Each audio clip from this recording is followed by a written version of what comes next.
কিছুক্ষণের মধ্যেই শহীদ রাষ্ট্রপতি জিয়াউর রহমানের কবর জিয়ারত করতে আসবেন বিএনপির ভারপ্রাপ্ত চেয়ারম্যান তারেক রহমান এবং তার আগমনকে কেন্দ্র করে দেখছেন যে বাইরে নেতাকর্মীদের ভিড় এবং আইন শৃঙ্খলা বাহিনীও কিন্তু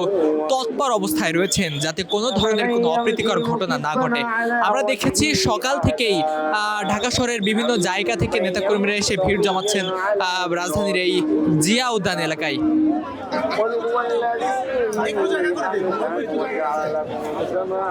এবং দেখছেন যে যে সকল রাজনৈতিক নেতারা রয়েছে তারা কিন্তু এখানে অবস্থান করছেন এবং বিএনপি যে সকল নেতাকর্মীরা রয়েছেন তারা বিভিন্ন ধরনের প্লেকার্ড ব্যানার ফেস্টুন নিয়ে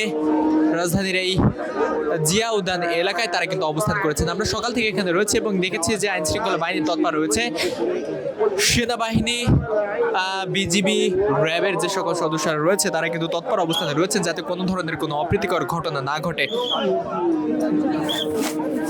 যদি একটু জানিয়ে রাখি যে শহীদ রাষ্ট্রপতি জিয়াউর রহমানের কবর কিছু সময়ের মধ্যে জিয়ারত করতে আসবেন তারেক রহমান এবং তার আগমনকে কেন্দ্র করে জিয়া উদ্যানের যে এলাকাটা রয়েছে সেই এলাকাটা পুরো আইন শৃঙ্খলা রক্ষাকারী বাহিনী ঘিরে ফেলেছেন এবং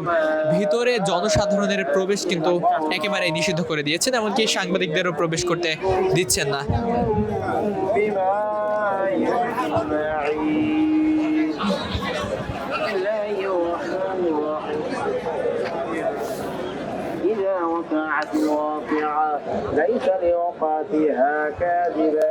প্রায় 17 বছরের বেশি সময় ধরে নির্বাসিত জীবন পার করার পর গত 25 ডিসেম্বর অর্থাৎ গতকালই বাংলাদেশে এসেছেন বিএনপির ভারপ্রাপ্ত চেয়ারম্যান তারেক রহমান এবং তার আগমনকে কেন্দ্র করে বিএনপির যে সকল নেতাকর্মীরা রয়েছেন তারা কিন্তু উচ্ছ্বাসিত এবং উচ্ছ্বাস প্রকাশ করছেন যে দীর্ঘদিন যাবৎ তাদের যে আশা আকাঙ্ক্ষা ছিল সেই আশা আকাঙ্ক্ষার সব বাস্তবে রূপান্তর হবে কিন্তু তারেক রহমানের আগমনকে কেন্দ্র করে। দেখছেন যে যদি একটু দেখানোর চেষ্টা করি বিএনপির যে সকল নেত্রীরা রয়েছে তারাও কিন্তু তারেক রহমানের আগমনকে কেন্দ্র করে রাজধানীর এই জিয়া উদ্যান এলাকায় অর্থাৎ সংসদ ভবন এলাকায় তারা অবস্থান করছেন। বাংলাদেশের বিভিন্ন প্রান্ত থেকে লোকজন ছুটে এসেছেন বিএনপির ভারপ্রাপ্ত চেয়ারম্যান তারেক রহমানকে একটি নজর দেখার জন্য এবং তার কথা শোনার জন্য।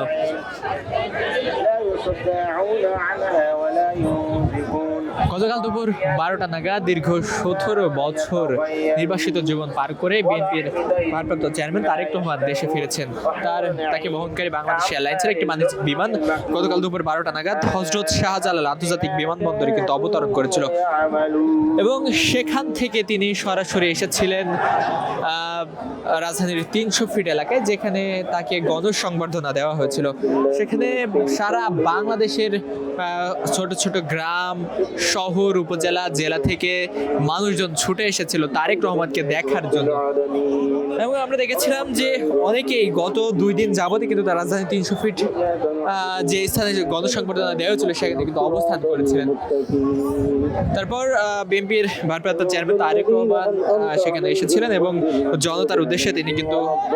ভাষণ দিয়েছিলেন এবং পরবর্তীতে তিনি 300 ফিট এলাকা থেকে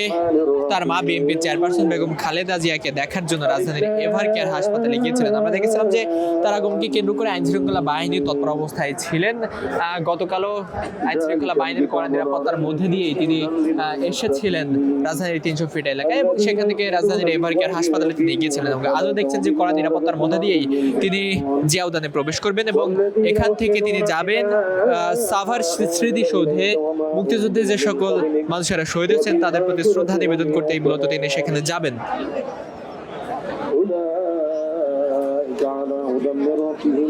দেখছেন যে তারেক রহমানের আগমনকে কেন্দ্র করে আইন শৃঙ্খলা বাহিনী তৎপর রয়েছেন এবং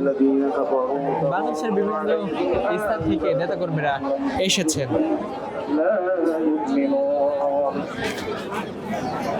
الله على قلوبهم وعلى سمعهم وعلى أبصارهم غشاوة ولهم عذاب عظيم ومن الناس من يقول آمنا بالله وباليوم الآخر يخادعون الله والذين آمنوا وما يخدعون إلا أنفسهم وما يشعرون في قلوبهم مرض فزادهم الله مرضا